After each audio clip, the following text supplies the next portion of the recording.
Welcome to the Deep Dive. Today we're tackling a really critical area in medicine. It's about how we understand and, well, categorize severely threatened limbs, particularly when things like diabetes and vascular issues are involved. So if you're interested in how medical diagnostics are evolving and why these changes really matter, then stick with us. Yeah, it's fascinating, actually, the journey of understanding these complex conditions. We used to rely on systems like Fontaine and Rutherford, Yeah. and the whole idea of critical limb ischemia, CLI. But, well, those tools had limitations, Yeah, definitely, especially as diabetes became much more common and, new treatments emerged. They weren't quite capturing the whole picture. exactly. Those older systems, they laid some groundwork, sure. Yeah. But they weren't really designed for the complexities we see today, especially like you said with our diabetic patients. They just didn't fully account for how severe a wound might be or whether infection was present or even just the different ways limb threat shows up in people with diabetes. And that's exactly where our source material comes in today. We're diving into the Society for Vascular Surgery Lower Extremity Threatened Limb Classification System. Risk stratification based on wound, ischemia, and foot infection, or WIFI. It's a paper from the Journal of Vascular Surgery back in 2014. Key people behind it were Mills, Conti, Armstrong, Pompicelli, Schanzer, Sadewi, and Andros. Quite a team. Okay, so our goal today is pretty straightforward. Let's break down this WIFI classification system. We want to understand why it was developed, what are its main parts, and really why is it such an important step forward in dealing with these really challenging situations.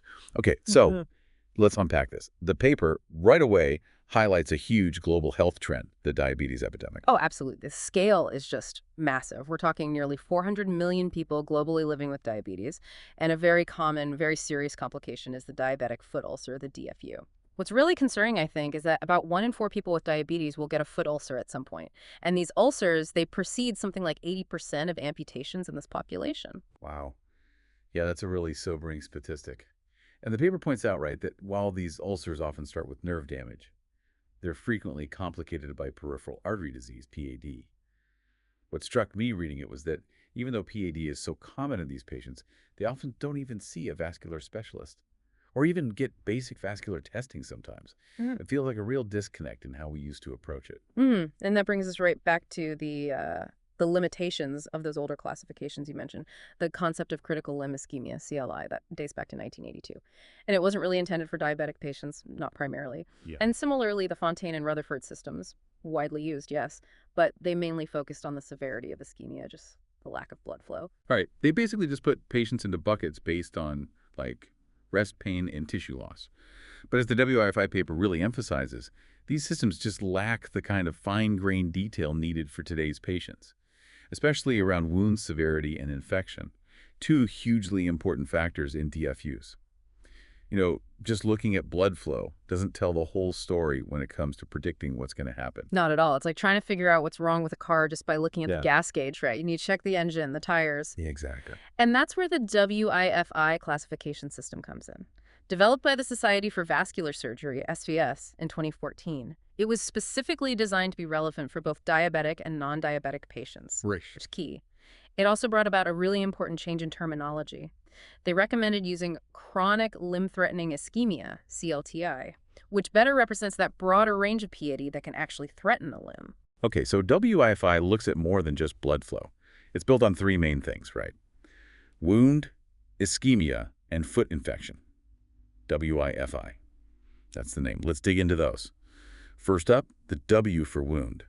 Okay, so the wound part, it looks at how big and how deep the ulcer is, basically, and what it looks like. It's not a totally brand new system on its own, though. It actually incorporates elements from existing classifications, things like the International Working Group and the UT classifications for diabetic foot ulcers. So it's building on what was already known, but putting it into a more complete, standardized picture. Okay, that makes sense. Building on established ideas. And then we have I for ischemia, which is, of course, about blood flow. But the paper points out some really important nuances here, especially for diabetic patients. Yes, exactly. While getting enough blood to the limb is still absolutely critical, the WIFI system really stresses measuring it objectively. And importantly, in diabetic patients, things like toe pressures and waveforms are preferred over the standard ankle brachial index, or ABI. Why is that? Well, because ABIs can often be misleadingly high in diabetics. They often have hardened arteries, calcification, which messes up the reading. Ah, okay. Yeah, so WIFI pushes for more accurate measures in those cases. It also acknowledges and allows for using other ways to measure perfusion if you have them, like skin perfusion pressure or SPP, transcutaneous oxygen pressure, TCPO2, even things like indocyanine green angiography. It's all about getting a truer picture of the actual blood supply down at the foot level. That's a really critical distinction. Makes a lot of sense. And finally, we have FI. The lowercase s is important there for foot infection. How does WIFI assess that? So the presence and severity of foot infection are also graded from 0 to 3, just like the others. And this part uses the established IDSA classification system. That's the Infectious Diseases Society of America. They have well-defined criteria for diabetic foot infections. So again, WIFI is leveraging existing, well-respected standards. Right. So for each patient, you end up with 3 scores, 0 to 3, for wound, ischemia, and infection, WIFI.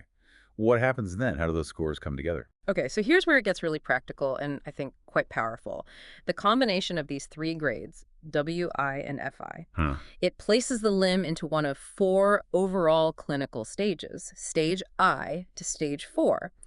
This wasn't just random. It was determined through something called the Delphi consensus process. Basically, getting experts to agree on how these factors combine. And the key thing, the really crucial part, is that these stages directly correlate with risk. Risk of? Risk of amputation and also the likelihood of delayed wound healing. Higher stage means higher risk. There's a figure in the paper, figure 46.1, that shows this progression quite clearly. So you get your wound score, your ischemia score, your infection score, combine them using the system, and bang, you get an overall state of limb threat from low risk stage I up to very high risk stage 4. That sounds incredibly useful for just understanding, how serious the situation actually is for a given patient. The paper even mentions there's a free app, the SVS IPG app, to help calculate these WIFI scores and stages. That kind of accessibility must be so important for doctors to actually use it in practice. Absolutely. Making it easy to use is key for adoption. And speaking of use, WIFI has actually been adopted very widely, all around the world. Studies have validated it in the US, Asia, Europe, South America, pretty much globally. And maybe even more telling is the list of major medical societies that endorse it. We're talking big organizations focused on vascular surgery, podiatry, cardiology, diabetes, from all over, the SVS itself, of course, but also the APMA, ESVS, ESC, the Japanese societies, IWGDF, the list goes on. Wow. Yeah, that kind of widespread support really speaks volumes about its perceived value, doesn't it? It does. It shows it's not just some niche idea, but something the broader community sees as a real step forward. It means it's not just one group's opinion, but a sort of collective wisdom distilled through a rigorous process. That adds a lot of weight. Definitely. So it's being actively used and recognized globally. What kind of impact has this actually had on patient outcomes? Yeah. How are patients faring with this system in place? Well, the data shows that the initial WIFI clinical limb stage strongly correlates with how patients do, both in the intermediate and longer term. Critically, it's a powerful predictor of the 1-year risk of major amputation for patients with CLTI and DFUs. And the difference between stages is quite striking. The paper points out that even if you do treatments to improve blood flow, revascularization, the 1-year amputation risk for a stage 1 limb is less than 3%. But for a stage 4 limb, it jumps to over 20%. Wow. That is a huge difference, less than 3% versus over 20%. Yeah. The paper even mentioned, I think, a meta-analysis looking at lots of patients, found a really clear increase in amputation risk as the WIFI stage went up, like 0% for stage 1. That's right. Then 8% for stage 2, 11% for stage 3, and a really concerning 38% for stage 4 in that analysis. Exactly. Those numbers really hammer home how much more information WIFI provides compared to the older systems. Yeah. It's not just if there's a risk, but how much risk. Much more precise. Precisely. And the benefits go beyond just predicting amputation. Studies have shown the WIFI stage also relates to other important outcomes, things like how quickly a wound heals, or if it heals at all, the likelihood of having major problems with the limb after treatments to improve blood flow, what they call major adverse limb events, or MAIL, even things like how long a patient stays in the hospital, and, importantly, the overall cost of their care. Okay, so it gives a much more complete holistic picture of what's going on and what the likely trajectory is. The paper also touched on whether WIFI can help doctors decide on the best treatment, right? Especially whether to push for revascularization. Yeah, this is a really interesting area, and maybe one where we're still gathering the strongest evidence, but there's definite promise. While the direct link between WIFI stage and predicting the benefit from revascularization isn't quite as robust yet as its ability to predict risk, it just makes logical sense, doesn't it? A limb that's more severely threatened, shown by a higher WIFI stage, is probably more likely to gain something significant from interventions to increase blood supply. Right. It's almost like a way to help prioritize who might benefit most from those sometimes complex procedures. You could see it that way, yes. And the paper also makes another really important point about using WIFI routinely.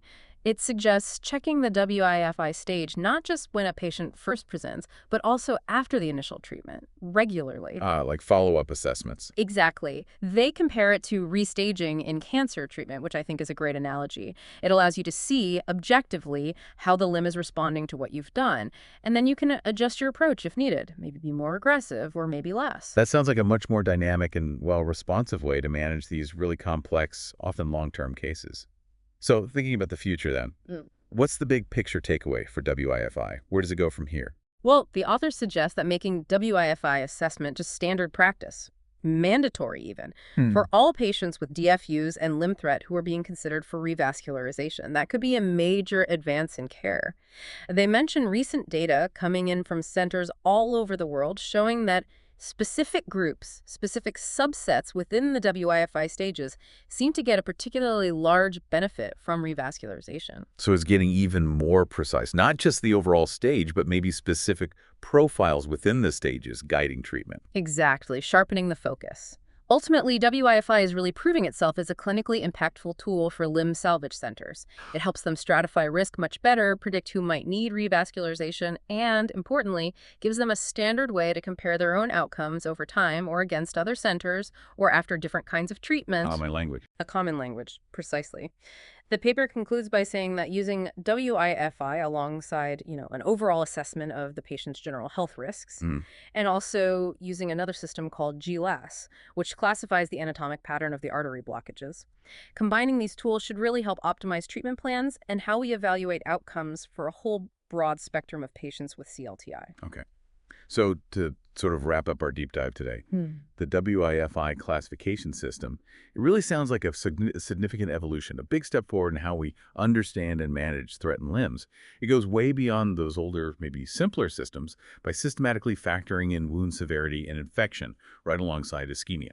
Absolutely. What's really powerful is how it provides that much more detailed, comprehensive picture, which is so crucial, especially with the rising tide of diabetes globally. It just gives clinicians a much better way to assess risk, plan the most appropriate treatment for that individual patient, and then analyze how effective those treatments actually are. And it sounds like its widespread adoption and all the ongoing validation work are really cementing its importance in the medical field. So for you, our listener, here's something to think about. How could standardizing assessment tools like WIFI, tools that look at multiple factors together, fundamentally change how we understand and treat other complex medical conditions? Could this multifactorial approach be really beneficial in other areas? Maybe things like chronic pain or even mental health, where there are always multiple things contributing to the problem. That's a really interesting thought. Could it lead to more tailored, more personalized, and ultimately maybe more successful patient care across the board? Definitely something to mull over.